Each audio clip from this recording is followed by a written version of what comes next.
નમસ્કાર મિત્રો, શું તમને ખબર છે કે સંશોધનમાં ખોટો રેફરન્સ તમારા પૂરા થીસીસની વિશ્વસનીયતા હચમચાવી શકે? એક નાની ભૂલ અને આખું રિસર્ચ ડગમગી જાય. આજના વિડીયોમાં આપણે વાત કરવા જઈ રહ્યા છીએ સંદર્ભ સાહિત્યના સ્ત્રોતોનું વર્ગીકરણ વિશે. સંશોધન કરતા સમયે કઈ માહિતી વિશ્વસનીય છે કે નહીં, જો તમે આ સમજશો તો તમારું સંદર્ભ સાહિત્ય મજબૂત બનશે અને રિસર્ચમાં થતી સામાન્ય ભૂલો તમે ટાળી શકશો. તો અંત સુધી જોડાયેલા રહો, કારણ કે આજે સાહિત્યના સ્ત્રોતો સરળ રીતે સમજી શકશો. સંદર્ભ સાહિત્યના સ્ત્રોતો મુખ્યત્વે 3 વિભાગમાં વહેંચી શકાય. પહેલું પ્રારંભિક સ્ત્રોતો, બીજું પ્રાથમિક સ્ત્રોતો અને ત્રીજું ગૌણ સ્ત્રોતો. આ પ્રત્યેક સ્ત્રોતોને આપણે વિસ્તારથી સમજીએ. પહેલું છે પ્રારંભિક સ્ત્રોતો. પ્રારંભિક સ્ત્રોત એટલે સંદર્ભોનો એવો સ્ત્રોત કે જેમાંથી ચોક્કસ સંશોધન ક્ષેત્રમાં થયેલ સંશોધનો કે લેખોની સૂચિ પ્રાપ્ત થાય.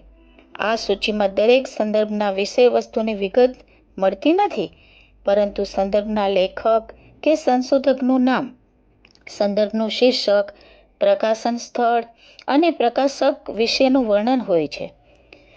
આવા કેટલાક પ્રાથમિક સ્ત્રોતોની વિગત અહીં આપેલી છે. પહેલું છે શિક્ષણ સૂચિ. આ સૂચિમાં શૈક્ષણિક જર્નલમાં પ્રકાશિત થયેલા લેખો, સંશોધન લેખો, પુસ્તકો વગેરેની લેખક સૂચિ અને વિષય સૂચિનો સમાવેશ થાય છે. તે દર માસે પ્રકાશિત થાય છે. તેમાંથી ચાવીરૂપ શબ્દોના આધારે જે તે લેખની શોધ થઈ શકે છે. બીજું છે મનોવૈજ્ઞાનિક સારાંશો. આ મનોવૈજ્ઞાનિક સારાંશો દર માસે 800થી વધારે જર્નલમાં મનોવિજ્ઞાનના પ્રકાશિત થયેલા લેખોના અતિ ટૂંકસાર પ્રકાશિત કરે છે. તેના દરેક અંકમાં 16 વિભાગો હોય છે. દરેક વિભાગમાં મનોવિજ્ઞાનના એક અભ્યાસ ક્ષેત્રને આવરી લેવામાં આવે છે. દરેક અંકમાં લેખ સૂચિ અને વિષય સૂચિ આપેલી હોય છે. ત્યાર પછીનું છે વાર્ષિક ગ્રંથ. વાર્ષિક ગ્રંથોમાંથી વર્તમાન સમયની અતિ મહત્વની માહિતી મળે છે. ઘણા બધા વાર્ષિક ગ્રંથો છે. અધ્યાપન ક્ષેત્રમાં આવા જે સંશોધનો થાય છે, વિશિષ્ટ વિષયોના શિક્ષણ, આ બધી જ માહિતી વાર્ષિક ગ્રંથોમાં જોવા મળે છે. કેળવણીના ક્ષેત્રે આંતરરાષ્ટ્રીય માહિતી માટે યુનેસ્કો એક પુસ્તક પ્રસિદ્ધ કરે છે.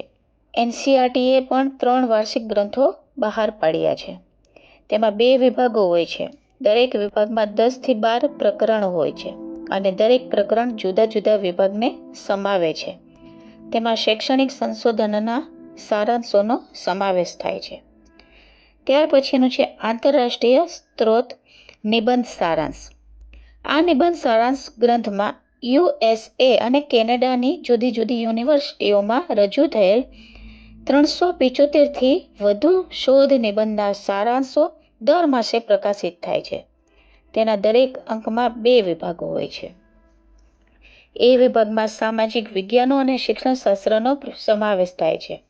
વિભાગ 2માં વિજ્ઞાનની બધી જ શાખાઓ તથા એન્જિનિયરિંગનો સમાવેશ થાય છે. દરેક અંકમાં ચાવીરૂપ શબ્દોની સૂચિ તથા સંદર્ભ સૂચિ આપેલી હોય છે. ત્યાર પછીનો બીજો પ્રકાર છે પ્રાથમિક સ્ત્રોતો. પ્રાથમિક સ્ત્રોતો એ પ્રત્યક્ષ અહેવાલ રજૂ કરતા સ્ત્રોતો છે.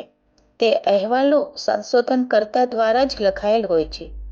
આવા સ્ત્રોતોમાં મુખ્યત્વે વ્યાવસાયિક સામયિકો, અહેવાલો, પુસ્તકો અને મોનોગ્રાફ્સ અને શોધ નિબંધોનો સમાવેશ થાય છે. આ દરેકની અહીં પર ક્રમશઃ ચર્ચા કરવામાં આવી છે. એમાં વ્યાવસાયિક સામયિકો.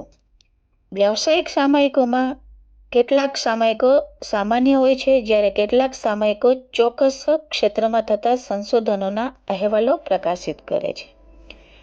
ભારતમાં એનસીઆરટી, એનસીટીઈ, નેપા, યુજીસી વગેરે તરફથી આવા સામયિકો પ્રકાશિત થાય છે.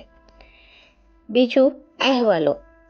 શિક્ષણમાં ઘણા સૈદ્ધાંતિક શોધ પ્રશ્નો પ્રથમ અહેવાલના રૂપમાં પ્રકાશિત થાય છે, કારણ કે આવા સંશોધન માટે નાણાકીય સહાય આપતી સંસ્થાઓ તેનો સંપૂર્ણ અહેવાલ સંશોધક પાસે માગે છે. એનસીઆરટી, યુજીસી, એનસીટીઈ, જીસીઈઆરટી વગેરે આવા પ્રોજેક્ટ્સ માટે નાણાકીય સહાય કરે છે. તે શિક્ષણમાં નવા વિચારો અને નવા સંશોધન તારણો માટે સારો પ્રાથમિક સ્ત્રોત છે. ત્યાર પછીનું છે વિદ્વતાપૂર્ણ પુસ્તકો અને મોનોગ્રાફ. અગત્ય ધરાવતા સંશોધનો અને સૈદ્ધાંતિક કાર્યો વિદ્વતાપૂર્ણ પુસ્તકો કે મોનોગ્રાફ સ્વરૂપે પ્રકાશિત થાય છે. શોધ નિબંધો. પીએચડી કક્ષાના શોધ નિબંધો અગત્યના પ્રાથમિક સ્ત્રોત છે. ભારતમાં સર્વે ઓફ રિસર્ચ ઇન એજ્યુકેશનના 1 થી 6 ગ્રંથો શોધ નિબંધોના સારાંશ અને સૂચિ પૂરા પાડે છે. ત્યાર પછીના છે ગૌણ સંદર્ભ સ્ત્રોતો. ગૌણ સંદર્ભ સ્ત્રોતો એટલે એવા સ્ત્રોતો કે જેમનું લખાણ સંશોધનકર્તાએ લખ્યું નથી હોતું, પરંતુ મૂળ લખાણનો ઉપયોગ કરીને બીજા લેખકે આ માહિતી તૈયાર કરી છે. ગૌણ સંદર્ભમાં પ્રાથમિક સંદર્ભની માફક મૂળ માહિતી પ્રત્યક્ષ જોઈ શકાતી નથી, પરંતુ માત્ર તેનો સાર કે સંક્ષેપ પ્રાપ્ત થાય છે. આ માહિતી રજૂ કરનાર લેખક કે સંપાદક બીજાએ કરેલા સંશોધન કાર્યને પોતાની રીતે વર્ણવે છે. આવા સ્ત્રોતોમાં જ્ઞાનકોશો અને જીવનચરિત્રોનો સમાવેશ થાય છે. તેમાંનું જો પહેલું છે જ્ઞાનકોશો. જ્ઞાનકોશ એ કોઈ પણ મુદ્દા અંગે સંક્ષિપ્ત રૂપમાં છતાં સ્પષ્ટ સંકલ્પનાકીય માહિતી રજૂ કરાતો ગૌણ સંદર્ભ ગ્રંથ છે. આ જ્ઞાનકોશમાં પ્રત્યેક સંશોધન ક્ષેત્રને કક્કાવારી પ્રમાણે ગોઠવી તે દરેક ક્ષેત્રમાં થયેલા કાર્યનું મૂલ્યાંકન અને સંક્ષિપ્ત માહિતી, નવા સંશોધનો માટેનો અવકાશ, ક્ષેત્રને લગતી ગ્રંથસૂચિ વગેરે વિગતો આપવામાં આવે છે. દર 10 વર્ષે તેની નવી આવૃત્તિ બહાર પડે છે. બીજું છે જીવનચરિત્ર. કેટલાક સ્ત્રોતો વિવિધ ક્ષેત્રે અગત્યનું પ્રદાન કરનાર છે, જેમાં વ્યક્તિઓની જન્મ તારીખ, શિક્ષણ, સંશોધનો, પ્રકાશનો, પ્રદાન વગેરે અંગેની માહિતી પૂરી પાડે છે. આ પ્રકારના ક્ષેત્રોને જીવન ચરિત્રો કહેવામાં આવે છે. ટૂંકમાં, સંબંધિત સાહિત્યની સમીક્ષા કરવા માટે સંશોધકે વિવિધ સંદર્ભ પુસ્તકો, જર્નલ, લઘુ શોધ નિબંધો, મહાશોધ નિબંધોનું વાંચન કરી વિષયવસ્તુનો પરિચય પ્રાપ્ત કરે છે. મિત્રો, હવે પછીના વિડીયોમાં આપણે જોઈશું કે સંદર્ભ સ્ત્રોતો પ્રાપ્ત કરવાની રીત કેટલી છે. તો જોડાઈ રહો.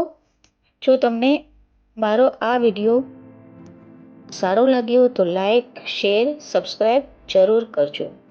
ધન્યવાદ.